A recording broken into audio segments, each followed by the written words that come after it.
দেহত বৈ মাতৃ দ্বিতীয়ে জন্ম দিলে দুটি দৈত্য মহাভয়ঙ্কর।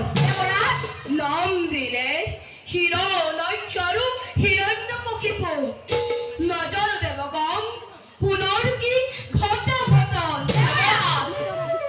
দেবরাজ নাই কোনো চিন্তাৰ কাৰণ সময়ত দেখা যাব কিমান শক্তিশালী সেই কীৰ্তন।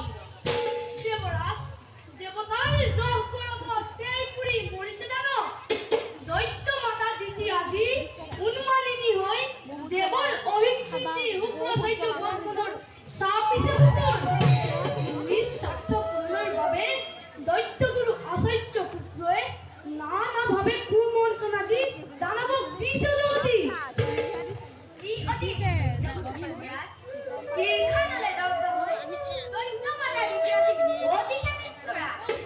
দেৱমাতা অদিতি অহিত চিন্তাই একমাত্ৰ কাম্যজিত।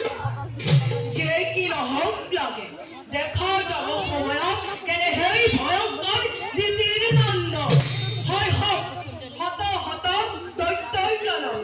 তাৰ বাবে নকৰিবা অলপ শংকা। সৃষ্টিৰ স্থিতি প্ৰলয়ৰ গৰাকী যিজন হয় যদি দেৱৰ সহায় লক্ষ লক্ষ দৈত্য আহিলেও নোৱাৰে কৰিবা একো অনিষ্ট সাধন। তথাপিও স্বৰ্গৰাজ দিয়ে যদি অনুমতি এটি কথা ক'ব খোজো। কোৱা বিশ্বকৰ্মা আনন্দেৰে দিছো অনুমতি। ভৱিষ্যত চিন্তা কৰি দেৱ সমাজত চিন্তা কৰি সমগ্ৰ বিশ্ব অমৰাৱতী নগৰৰ চৌপাশে কৰিম নিৰ্মাণে অভেদ্য দেৱ।